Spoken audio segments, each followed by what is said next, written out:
They told you Hades was the devil, the villain of Olympus, the shadow waiting at the end of every mortal's life. That's the bedtime story. Zeus the superhero with lightning, Poseidon the wave thrower, and Hades the creep in a black robe.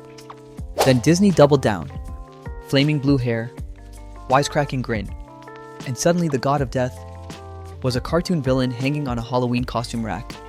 But here's the truth, it's all wrong. Hades wasn't plotting coups. He wasn't sneaking into barns disguised as animals. That was Zeus. He wasn't drowning cities out of spite. That was Poseidon, the original Florida man with a fork. Hades. He was doing paperwork. Millions of souls, judged, sorted, filed. Every day, forever. Doesn't sound like Satan, does it? Sounds more like the IRS. And yet, that's the god we turned into the villain. Why? Because history isn't fair. It's branding. Zeus got the headlines. Poseidon got the temples. And Hades, he got stuck with Cloak Guy runs Death Dungeon. Not exactly action figure material. But here's the irony. Hades was the only faithful husband on Olympus. The only god who never staged a coup, never broke an oath, never abandoned his post. Meanwhile, Zeus would be impeached weekly if he lived in Washington. Poseidon, once turned into a horse to assault Demeter. Yes, a horse. And yet, guess which one we branded Satan? Humans forgive almost anything. Cheating kings, drunk sailors, power-hungry politicians. What they don't forgive is death, silence, the reminder that no matter how high you climb, it all ends the same. And Hades was the walking reminder. This is History Lied, where legends are stripped bare, where lies don't survive the dark, and where the truth about Hades finally gets its trial. Every family has drama, but the Olympians, they didn't just argue over inheritance, they fought a 10-year civil war. The Titanomachy, Cronus, their father, was paranoid. He swallowed his children whole. Why? A prophecy said one of them would overthrow him. Genius parenting move. Eat your kids and guarantee they'll want to kill you even more. But Rhea, their mother, had a trick. She handed Cronus a rock instead of baby Zeus. And apparently, Cronus didn't notice the crunch. So Zeus survived. He grew up, and when the time came, he freed his siblings. They burst out of Cronus like the world's worst piñata, and the war began. Olympians versus Titans. 10 years of chaos. Zeus hurled thunder like an Olympic athlete in a javelin final. Poseidon unleashed earthquakes and tsunamis, like a teenager discovering the disaster button in SimCity. And Hades, he wore the helmet of invisibility, slipping through the battlefield, striking from the shadows. It was destruction. It was mythological CGI. Before CGI even existed, in the end, the Olympians won, Cronus was dethroned. The Titans chained in Tartarus. And now the three brothers had a problem. Who gets what? The cosmos had to be divided. Sky, sea, underworld. Legend says they drew lots. A fair lottery. Pure chance. But come on. When has Zeus ever left anything to chance? This is the same god who can't keep his toga zipped. And somehow, Zeus wins the sky. Poseidon gets the sea. And Hades, he gets the underworld. The shadows. The silence. The cosmic equivalent of being told, congratulations, you're in charge of the basement. Officially, fair. Unofficially, rigged. Think about it. Zeus, god of lightning, ends up with the sky. Poseidon, god of storms, ends up with the sea. And Hades, who had no tie to death, ends up running the afterlife. That's not luck. That's Zeus stacking the deck. It's like siblings dividing chores. One takes the car, one takes the TV, and one gets stuck cleaning the litter box. For eternity, guess who got the litter box? From that moment, the spin began. Zeus got the temples, Poseidon got the festivals, and Hades, nobody wants to raise a glass to the Undertaker. So his name, his realm, His entire brand became shorthand for dread. And all because of a lottery that was as fair as a coin toss, where Zeus owned the coin, the table, and probably the rulebook. Here's the irony. Without Hades, the system collapses. Souls wander, justice disappears, and Zeus's shiny throne in the sky, built on quicksand. But instead of gratitude, Hades got labeled the bitter brother in the basement. Because history doesn't reward the one doing the unglamorous work. It rewards the one holding the spotlight. And Zeus? He was holding all the lights. So Hades draws the short straw, or more likely, Zeus hands it to him and says, "Oops, fate decided." And just like that, Hades is CEO of the afterlife. Now pause for a second. If you could pick, would you rather control the skies, the seas, or the souls of the dead? The skies come with power and fireworks. The seas come with storms and drama. The underworld. That's the cosmic DMV, eternal fluorescent lighting, endless lines, and nobody leaves smiling. That was Hades' job. Every soul that died, millions, billions, came through his gates. Judged, sorted, filed. Heroes to Elysium, villains to Tartarus. Everyone else wandering asphodel, the eternal suburbia. It wasn't fire and brimstone. It was paperwork. And it never stopped. 9 to 5. No. 9 to never. No holidays. No weekends. Because death doesn't take breaks.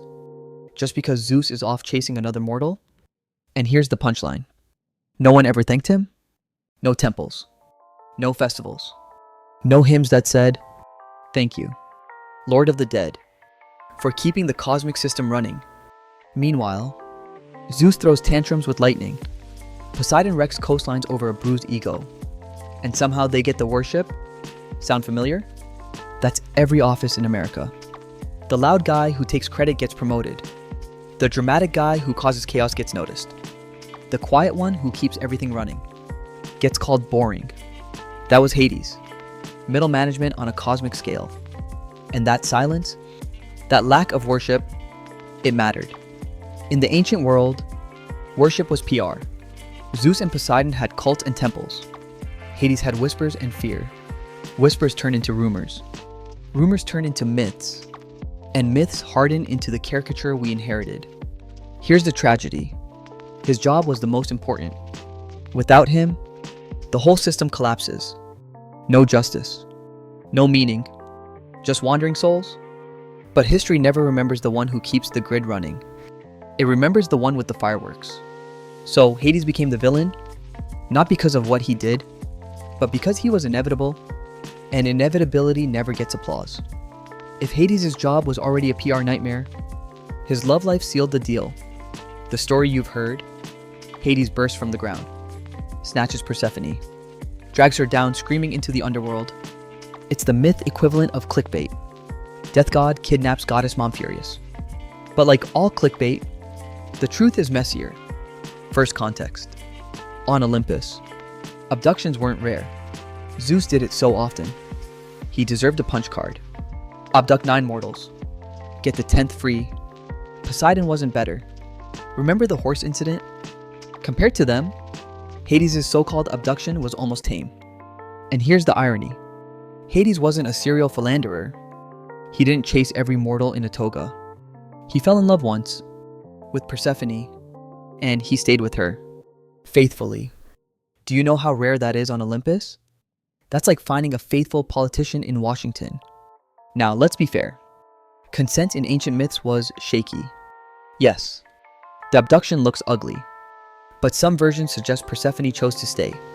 Others show her as queen, not prisoner partner. And that matters, because Persephone becomes powerful, goddess of spring above, queen of the dead below, life and death, growth and decay. None of it works without Hades. Compare that with Zeus's relationships, which usually ended in curses, heartbreak, or chaos, or Poseidon's. Often straight up assaults. Hades, one marriage, one partner, 0 scandals. But the optics, they killed him. Demeter, Persephone's mother, threw the world into famine. She starved billions until her daughter returned. So who's the villain? The husband, or the mother who shut down the global food supply? Didn't matter. Demeter had worshippers. Hades had whispers. PR wins again. But look at the resolution. Persephone splits her time. Part above, part below. That's not a prison sentence. That's a compromise. And through it all, Hades never cheats, never strays, never replaces her. On Olympus, that's sainthood. But instead of the faithful husband, he became the kidnapper.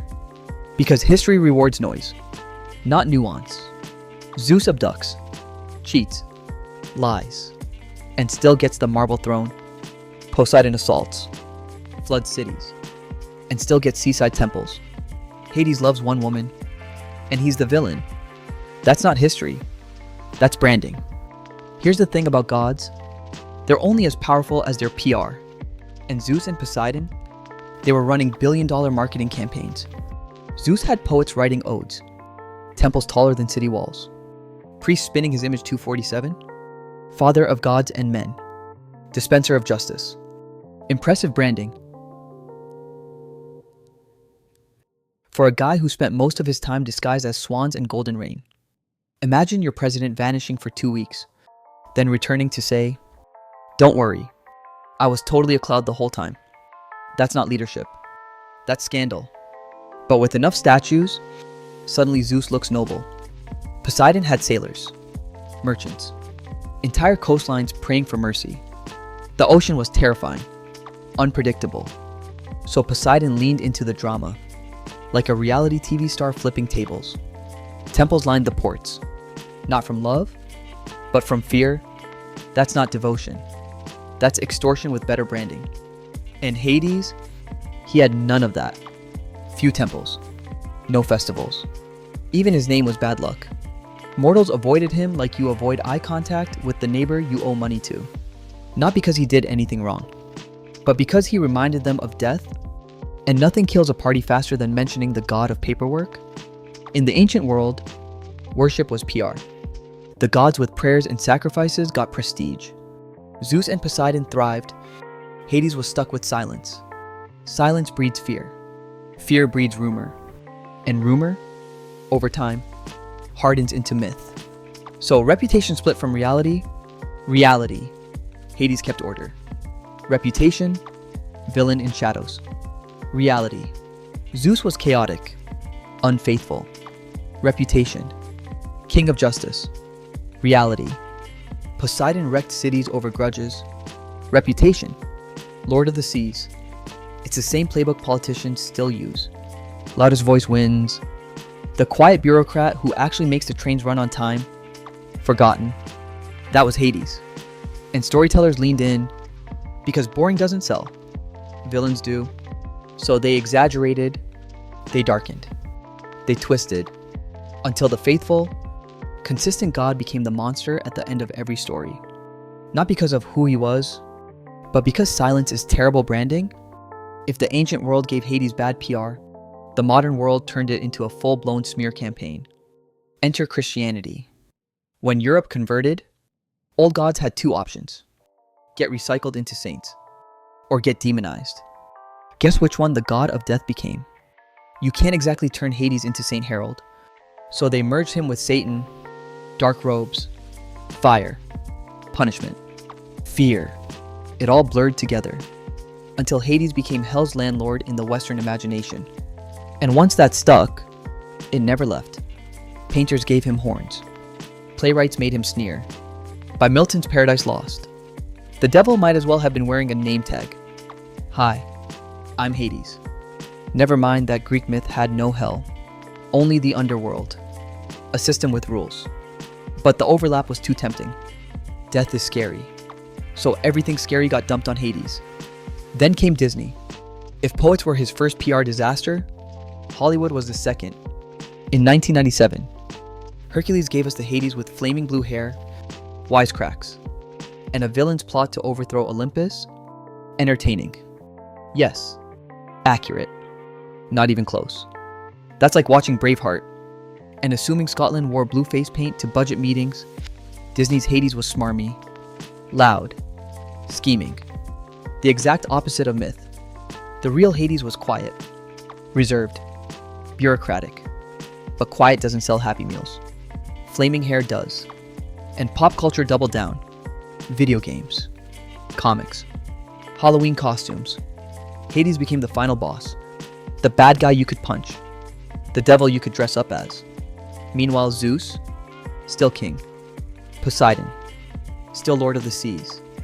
And Hades, the faithful brother who never cheated, never strayed, never quit his job, is the devil himself. It's absurd.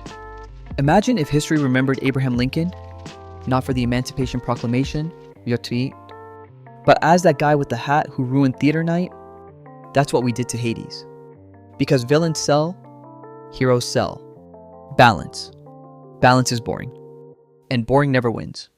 So let's flip the script. What if we put Hades on trial? Not with myths, but with facts. First charge. Infidelity? On Olympus. Cheating was basically an Olympic sport. Zeus turned into swans. Bulls. Even golden rain. Poseidon chased mortals like a storm in heat. And Hades, one partner, Persephone. Faithful for eternity. Verdict. Not guilty. Second charge. Leadership. Zeus ruled with tantrums and lightning. Poseidon ruled with tsunamis and grudges. Hades ruled with order. He didn't drown cities. He didn't fry mortals. He ran the system fairly. Verdict. Not guilty. Third charge. Morality. Zeus broke oaths as often as he broke disguises. Poseidon started fights for fun. Hades. He stayed in his lane, rarely interfered, never played politics, never seduced mortals. Verdict. Not guilty. And fairness. Hades had it. Heroes went to Elysium. Villains to Tartarus. Everyone else to Asphodel. Not perfect, but at least consistent. Meanwhile, Zeus's justice was, I don't like you, zap. Poseidon's justice. You offended me, enjoy drowning. Hades believed in proportional response. Due process. Ancient style. So let's review. Faithful husband. Consistent leader. Fair judge. Steady worker. That's not a villain. That's a civil servant. If Olympus were a modern company, Zeus would be the CEO sued for harassment. Poseidon would be the VP blowing the budget on ragers. And Hades, the CFO, keeping the books balanced and getting blamed for being too strict. That's not villainy, that's scapegoating. And yet, in myth after myth, Hades shows up as steady, calm, reliable. The god who never abandoned his post, the god who kept the cosmos from falling apart. So why did he lose the narrative? Because his domain was death. And death never gets good press. By now the case looks clear. Hades was faithful, consistent. The one god who didn't treat Earth like his personal soap opera. So why is he still the villain? Simple. It's not about him, it's about us. Humans hate reminders we can't escape. We don't like storms, so we blame Poseidon. We don't like failed crops, so we blame Demeter. And we really don't like death, so we pin it on Hades. He's the cosmic accountant, not stealing your life, just filing the paperwork when it ends. But nobody thanks the accountant. They just hate the one who delivers the bad news. And over centuries, whispers turned into shadows. Shadows turned into myths. And myths hardened into fear. Because death has always been history's worst marketing problem. Nobody builds temples for inevitability. They want spectacle. Lightning. Storms. Hope. Zeus sold spectacle. Poseidon sold drama. Hades sold balance. And balance doesn't go viral. Christianity sealed the image. Disney lit it on fire. Pop culture doubled down, so now his very name means villain. Not because of what he did, but because he never lied. He never promised immortality. He never gave us false hope. He told the truth. Everything ends, and humans don't forgive truth. When it cuts that deep, that's why we hate him. Not because he failed us, but because he showed us the mirror So where does that leave us? We've stripped away the myths, the propaganda, the Disney flames. And what do we see? Not a monster, not a devil, but the quiet brother who kept the system running, faithful, consistent, necessary. And yet, we still hate him. Why? Because Hades is a mirror, and nobody likes what they see in it. Zeus is fantasy power without limits. Poseidon is drama rage, passion, waves that crash on cue. They're fun to worship, fun to pretend we can control. But Hades, he's inevitability. He's the voice that says, the party ends, and nobody builds temples to silence. That's the tragedy. He never hired poets, never demanded statues, never stormed Olympus for airtime. He stayed where he was needed, below, keeping order. And because he stayed in the shadows, history painted him as the shadow. The irony, the cheaters, the liars, the tantrum throwers, they're remembered as kings and heroes. The faithful one, the steady one, he's remembered as the devil. That's not mythology. That's marketing. And it's not just Hades. History has always lied. Caesar, Cleopatra, Napoleon, Rasputin. The stories are louder than the truth. That's why this channel exists. History lied. Because it always does. And maybe that's why Hades still matters. Not as a villain, but as a reminder. We don't hate him for what he did. We hate him for what he shows us. That every story, every throne, every storm, every joke ends in silence. And if that makes him a villain, maybe villains are the only ones keeping the world together. This is History Lied, where legends are stripped bare, where lies don't survive the dark, and where even the Lord of the Underworld finally gets his day in the light